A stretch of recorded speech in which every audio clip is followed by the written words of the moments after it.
السلام علیکم ناظرین، آج ہم آپ کو پاکستان کے عظیم شہر لاہور میں واقع ایک شاہکار عمارت بادشاہی مسجد کی سیر پر لے کر جا رہے ہیں۔ آئیے اس تاریخی مسجد کی خوبصورتی اور اہمیت کو دریافت کریں۔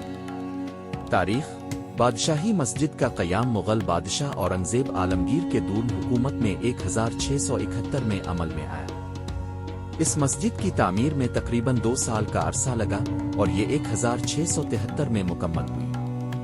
یہ مسجد اس وقت کی سب سے بڑی مسجد تھی اور آج بھی دنیا کی سب سے بڑی مساجد میں شمار ہوتی ہے۔ اورنگزیب عالمگیر نے اس مسجد کو اپنی فوجی فتوحات کے جشن میں تعمیر کروایا۔ یہ مسجد مغل سلطنت کی عظمت اور شان کی علامت بن گئی۔ اس مسجد کا بنیادی مقصد اسلامی ثقافت اور فن تعمیر کی عکاسی کرنا تھا۔ بادشاہی مسجد کے قیام کے بعد یہ مسجد مختلف تاریخی واقعات کی گواہ بنی۔ 1857 کی جنگ آزادی کے دوران برطانوی فوج نے مسجد کو ایک فوجی قلعہ کے طور پر استعمال کیا۔ بعد میں مسجد کو اس کی اصل حالت میں بحال کیا گیا اور اسے دوبارہ عبادت کے لیے کھول دیا گیا۔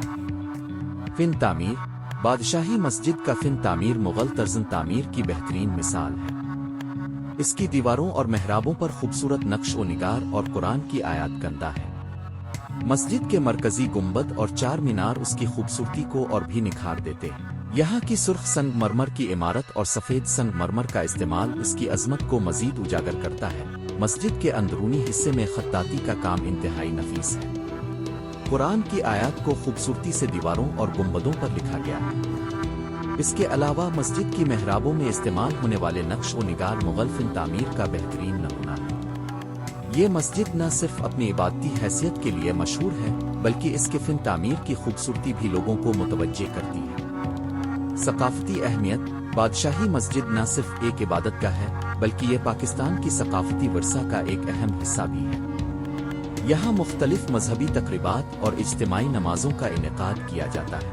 اس مسجد نے صدیوں سے لوگوں کو اپنی طرف متوجہ کیا ہے اور یہ آج بھی سیاحوں کے لیے ایک مقبول مقام ہے۔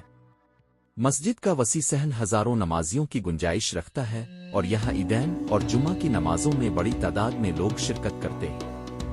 مسجد کی ثقافتی اہمیت کا اندازہ اس بات سے بھی لگایا جا سکتا ہے کہ یہ لاہور کی شناخت بن چکی ہے اور یہاں آنے والے سیاح اس کی خوبصورتی اور تاریخی حیثیت سے محظوظ ہوتے ہیں۔ موجودہ دور میں بادشاہی مسجد: آج بادشاہی مسجد نہ صرف عبادت کے لیے استعمال ہوتی ہے بلکہ یہ ایک تاریخی مقام کی حیثیت سے بھی جانی جاتی ہے۔ یہاں روزانہ ہزاروں سیاح آتے ہیں اور اس کی خوبصورتی اور تاریخ سے محظوظ ہوتے ہیں۔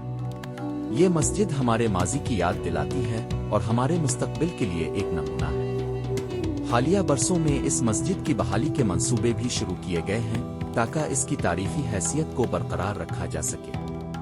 مسجد کے اندرونی اور بیرونی حصے کی مرمت کی گئی ہے اور اس کے تاریخی نقوش کو محفوظ کرنے کے لیے خصوصی اقدامات کیے گئے ہیں۔ مزید تفصیلات: بادشاہی مسجد کی خوبصورتی کا ذکر کرتے ہوئے ہم اس کے مرکزی صحن کا ذکر کرنا نہیں بھول سکتے۔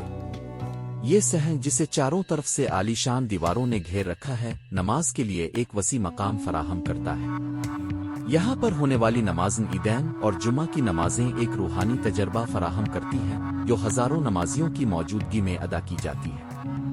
مسجد کے اندرونی حصے میں بھی ایک خصوصی دربار ہے جہاں پر نایاب اور قدیم قرآنی نسخے محفوظ کیے گئے ہیں۔ یہ نسخے مغل دور کے خطاطوں کی مہارت کی عکاسی کرتے ہیں اور ان کی دیکھ بھال کے لیے خصوصی انتظامات کیے گئے۔ بادشاہی مسجد کے قریب واقع لاہور قلعہ بھی ایک اہم تاریخی مقام ہے جو مغل سلطنت کی عظمت کی عکاسی کرتا ہے۔ مسجد اور قلعہ کا یہ مجموعہ لاہور کی تاریخی اہمیت کو اور بھی بڑھا دیتا ہے۔ آج کے دور میں بادشاہی مسجد نہ صرف ایک مذہبی مرکز ہے بلکہ یہ ایک تعلیمی مقام بھی بن چکی ہے۔ یہاں مختلف اسلامی تعلیمی ادارے قائم ہیں جہاں طلباء کو قرآن و سنت کی تعلیم دی جاتی ہے۔ اس کے علاوہ مسجد کے مختلف حصوں میں اسلامی خطاطی اور فن تعمیر کی نمائشیں بھی منعقد کی جاتی ہیں جو لوگوں کو اسلامی ثقافت اور تاریخ سے آگاہ کرتی ہیں۔ بادشاہی مسجد کی یہ سیر ہمیں یاد دلاتی ہے کہ ہماری تاریخ اور ثقافت کا حصہ کتنی اہمیت رکھتا ہے۔ یہ مسجد نہ صرف ایک عبادت گاہ ہے بلکہ یہ ہمارے ماضی کی عظمت اور ہمارے مستقبل کی امیدوں کا مظہر بھی ہے۔ ہم امید کرتے ہیں کہ آپ نے اس سفر کو پسند کیا ہوگا۔ اگلی بار پھر ملیں گے ایک نئی تاریخی عمارت کے ساتھ۔ اللہ حافظ۔